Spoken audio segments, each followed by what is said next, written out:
যার কণ্ঠস্বরে নাটোর জেলায় এক সময় প্রকম্পিত হতো আমার প্রিয় নেতা কেন্দ্রীয় বিএনপির সাবেক প্রচার সম্পাদক ফজলুর রহমান পটল ভাইয়ের সুযোগ্য কন্যা ব্যারিস্টার ফারজানা পুতুল এখানে উপস্থিত আছেন।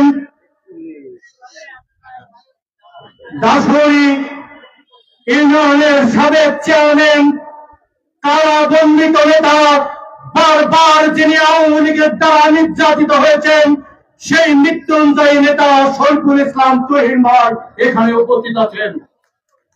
এখানে উপস্থিত আছেন লালপুর বাগাতি পাড়ার আমার শ্রদ্ধাভাজন নেতৃবৃন্দ, উপস্থিত আছেন নাটোর জেলা বিএনপির সম্মানিত সদস্য, বয়গ্রাম উপজেলা বিএনপির সাবেক সকল সভাপতি অ্যাডভোকেট আব্দুল কাদের মিয়া এখানে উপস্থিত আছেন। উপস্থিত আছেন নাটোর জেলা স্বেচ্ছাসেবক দলের সুযোগ্য সদস্য সচিব জহিরুল ইসলাম জহির ভাই এই মঞ্চে উপবিষ্ট আছেন। উপবিষ্ট আছেন বাগাতিপাড়ার সাবেক মেয়র এই বয়গ্রাম থানার সুযোগ্য সাবেক সভাপতি অধ্যক্ষ ইকরামুল আলম আকরাম ভাইয়ের সহযোদ্ধা বন্ধু জনাব মোশাররফ হোসেন মোশাররফ ভাই এখানে উপস্থিত আছেন।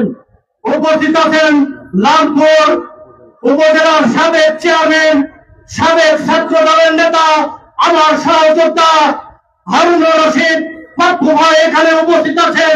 উপস্থিত আছেন গোপালপুর পৌরসভার সাবেক চেয়ারম্যান মোলাম হোসেন এখানে উপস্থিত আছেন। নজরুল ইসলাম মোলাম ভাই এখানে উপস্থিত আছেন।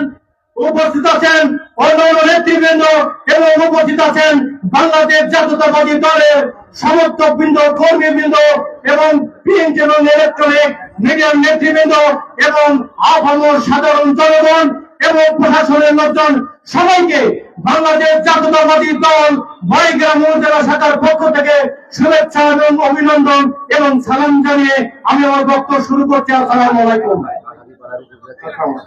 প্রিয় ভাই আমার, আপনারা অবশ্যই অবগত রয়েছেন 2002 সালে বয়গ্রাম উপজেলার স্বেচ্ছাসেবক দলের সভাপতি আমার ভাই শহীদ আলমকে হত্যা করে এই বয়গ্রামের হত্যার রাজনীতি শুরু করেছিল এই আওয়ামী লীগের গুন্ডা বাহিনী। প্রিয় ভাই আমার, ওই দিনে যদি এই আওয়ামী লীগের গুন্ডা বাহিনীর যদি বিচার হতো তাহলে শহীদ ছাড়াউল্লাহ বাবুকে 2010 সালে প্রকাশে দিবালোকে তাকে প্রাণ দিতে হতো না। আমার আমি বলতে চাই দীর্ঘ 15 বছর অতিবাহিত হয়ে গেছে, শহীদ ছাড়াউল্লাহ বাবুর বিচার এই বয়গ্রামবাসী পায় নাই। শহীদ আলমের বিচার এই বয়গ্রামবাসী পায় নাই। শহীদ বাজারের বিচার এই বয়গ্রামবাসী পায় নাই। প্রিয় ভাইরা আমার, তাই আপনাদেরকে আমি উদাত্ত আহ্বান করতে চাই, ইতিপূর্বে আমাদের কেন্দ্রীয় অনেক নেতৃবৃন্দ, নাটোর জেলার অনেক নেতৃবৃন্দ অনেক প্রতিশ্রুতি দিয়েছিল তাদের বিচার তারা করবে, কিন্তু সেটা আলোর মুখ এখনো দেখে না। আমি তাই বলতে চাই, এখানে আমার অত্যন্ত প্রিয় নেত্রী, আগামী দিনের ভবিষ্যৎ, আগামী দিনে এই নাটোর জেলার একমাত্র কর্ণধর ফারজানা পুতুলকে আমি বলতে চাই যে আপনি আগামী দিনের এই বিচার কিভাবে ত্বরান্বিত করবেন, কারণ আপনি আইনের পেশায় রয়েছেন, আপনি ব্যারিস্টার, আপনার কাছে এই বয়গ্রামবাসী, এই দুঃখী বয়গ্রামবাসীর নেতা নেই, এই তাদের কোনটি বিরোধী আপনার কাছে আগামী দিনে ভাই আমার, আপনাদের কাছে আরেকটি অনুরোধ করতে চাই, বিচার চাই বাবু, বাবু হত্যার বিচার চাই, বাবু হত্যার বিচার চাই। ভাই আমার, এখানে আমার অনেক মূল্যবান নেতৃবৃন্দ রয়েছে, তারা মূল্যবান বক্তব্য দেবেন। আমি পাশাপাশি বলতে চাই, প্রিয় ভাইরা আমার, আপনারা ছাড়াউল্লাহ বাবুর হত্যার বিচার চান তো? যদি বিচার চান তাহলে আপনাদেরকে একটা প্রতিশ্রুতি দিতে হবে আজকে। প্রিয় ভাই আমার, আগামী দিনে আমাদের ত্রয়োদশ সংসদের নির্বাচন, এটা আমাদের অত্যন্ত বড় একটি চ্যালেঞ্জ এবং এই চ্যালেঞ্জ আমাদের মোকাবেলা করতে হবে।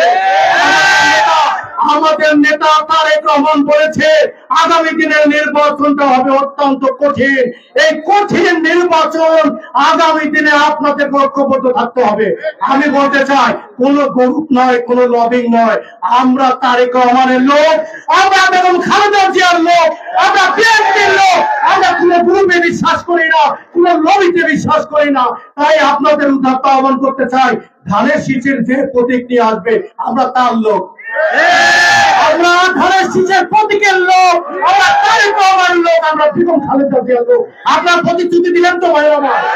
আগামী দিনে যদি আপনারা নির্বাচনের মাধ্যমে যদি ক্ষমতায় নিয়ে আসতে পারেন, অবশ্যই সানাউল্লাহ নূর বাবুর বিচার হবে, এই বাংলার মাটিতে বিচার হবে, শহীদের ভাষার বিচার হবে বলে আমার বক্তব্য শেষ করছি।